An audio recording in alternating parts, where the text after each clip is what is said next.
V T Balram telephone line ചേരുകയാണ്. Shri V T Balram, ഇപ്പോൾ മുൻ ദേവസ്വം മന്ത്രി കടകംപള്ളി സുരേന്ദ്രനിലേക്ക് അന്വേഷണ സംഘം എത്തിച്ചേർന്നിരിക്കുന്നു എന്നുള്ളത് തന്നെയാണ് SITയുടെ ഭാഗത്തുനിന്നുള്ള ഏറ്റവും വലിയ നിർണായകമായ നീക്കമുണ്ടായിരിക്കുന്നത്. ഈ നീക്കത്തെ എങ്ങനെ കാണുന്നു? ഏതെങ്കിലും തരത്തിലൊരു രാഷ്ട്രീയ പ്രതിരോധത്തിൽ CPM ഇതിലാകുമെന്ന് പ്രതീക്ഷിക്കുന്നുണ്ടോ?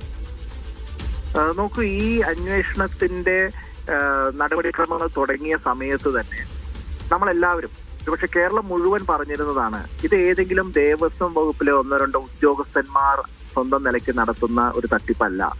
അതിന്റെ മുകളിലുള്ള നിരവധി ആളുകളുടെ ഇൻവോൾവ്മെന്റും അവർ നൽകുന്ന സംരക്ഷണവും ഇക്കാര്യത്തിലുണ്ട് എന്നുള്ളത്. അപ്പൊ അതിന്റെ തെളിവുകൾ ഓരോന്നോരോന്നായിട്ട് പുറത്തു വരേണ്ടതായിട്ടുണ്ട്. അന്വേഷണം ശരിയായ ദിശയിൽ മുന്നോട്ട് പോകേണ്ടതായിട്ടുണ്ട് എന്നുള്ളതാണ് നമ്മളൊക്കെ തുടക്കം തൊട്ട് തന്നെ സൂചിപ്പിച്ചിരുന്ന ഒരു കാര്യം. അപ്പൊ അത് ശരിയായിട്ട് വരികയാണ്. ഇപ്പൊ ദേവസ്വം വകുപ്പിന് നേതൃത്വം നൽകിയിരുന്ന ശ്രീ കടകംപള്ളി സുരേന്ദ്രൻ എന്ന് പറയുന്ന മന്ത്രി, അദ്ദേഹം ഇപ്പോഴും MLA ആയിട്ട് തുടരുകയാണ്. അദ്ദേഹം ഇതിന്റെ പേരിൽ ചോദ്യം ചെയ്യലിന് വിധേയനാക്കപ്പെട്ടു എന്ന് പറയുമ്പോൾ അതോടൊപ്പം ഞാൻ മനസ്സിലാക്കുന്നത് ഈ അടുത്ത കാലം വരെ ദേവസ്വം ബോർഡ് പ്രസിഡന്റ് ആയിരുന്ന PS പ്രശാന്തും ചോദ്യം ചെയ്യലിന് വിധേയനാക്കപ്പെട്ടു എന്നുള്ളതാണ്.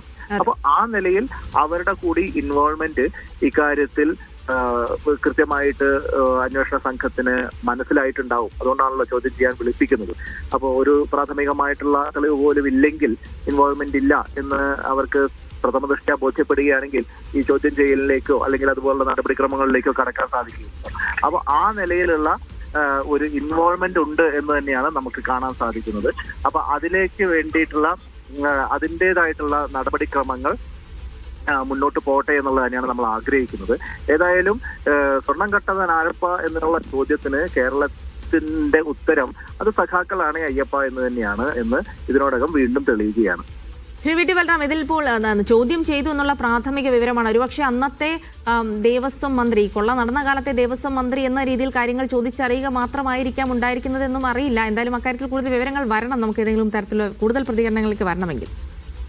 തീർച്ചയായിട്ടും അങ്ങനെ ഇപ്പോൾ ഒരു ദേവസ്വം വകുപ്പിന് നേതൃത്വം നൽകിയിരുന്ന ഒരാള് ഇതിൽ പ്രതിയാക്കപ്പെടണം, ഇതിൽ കുറ്റവാളി ആക്കണം എന്ന് നമ്മൾ ആരും ആഗ്രഹിക്കുന്നില്ല. അങ്ങനെ ഉണ്ടെങ്കിൽ വലിയൊരു വേദനാജനകമായിട്ടുള്ള കാര്യമാണ്. കാരണം ഏറ്റവും കൂടുതൽ ഉത്തരവാദിത്തപ്പെട്ട ആളുകൾ ജനാധിപത്യത്തിന്റെ ഭാഗമായി ഈ ക്ഷേത്രഭരണത്തെയും ക്ഷേത്ര സ്വത്തിന്റെയൊക്കെ പരിപാലനത്തെയും കൈകാര്യം ചെയ്യേണ്ടുന്ന ആളുകൾ അവരിക്കാര്യത്തിൽ പ്രതിക്കൂട്ടിലാവരുത് എന്ന് തന്നെയാണ് ഈ നിമിഷം പോലും നമ്മളൊക്കെ ആഗ്രഹിക്കുന്നത്. കാരണം അത് വലിയൊരു ജനാധിപത്യ സംവിധാനങ്ങളോട് തന്നെയുള്ള ഒരു വിശ്വാസ്യത ഇല്ലാതാക്കുന്ന അവസ്ഥയിലേക്ക് മാറും.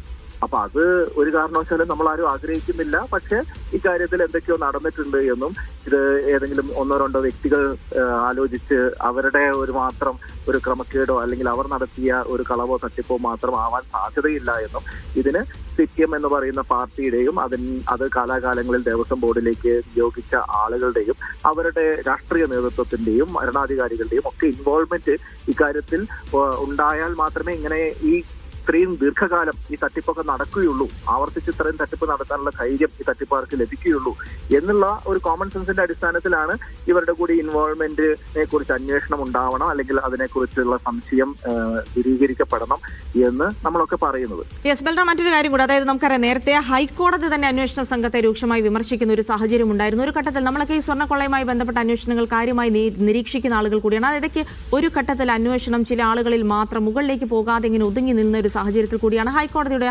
അത്തരം രൂക്ഷമായ ഭാഷയിലുള്ള ഒരു വിമർശനം കൂടി ഉണ്ടായിരുന്നു. ഇപ്പോൾ കടകംപള്ളിയിലേക്ക് വരെ ചോദ്യം ചെയ്യൽ എത്തിയെന്നതിനപ്പുറത്തേക്ക് അന്വേഷണ സംഘത്തിന് ഈ അന്വേഷണവുമായി ബന്ധപ്പെട്ട് വലിയ സമ്മർദ്ദം ഉണ്ടാകാനുള്ള സാധ്യത കൂടെ കാണുന്നില്ലേ? അത് ഉണ്ടാവാനുള്ള സാധ്യതയുണ്ട്. കാരണം ഇത് തന്നെ ഇപ്പോ നടക്കുന്നത് എന്തുകൊണ്ട് ഈ പഞ്ചായത്ത് തെരഞ്ഞെടുപ്പ് കാലത്ത് നടന്നില്ല, അല്ലെങ്കിൽ ആ നിലയിലുള്ള ഒരു വാർത്ത ആ ഘട്ടത്തിൽ പുറത്തു വന്നില്ല എന്നുള്ളതും നമ്മൾ സംശയത്തോടു കൂടി തന്നെയാണ് നോക്കിക്കാണുന്നത്.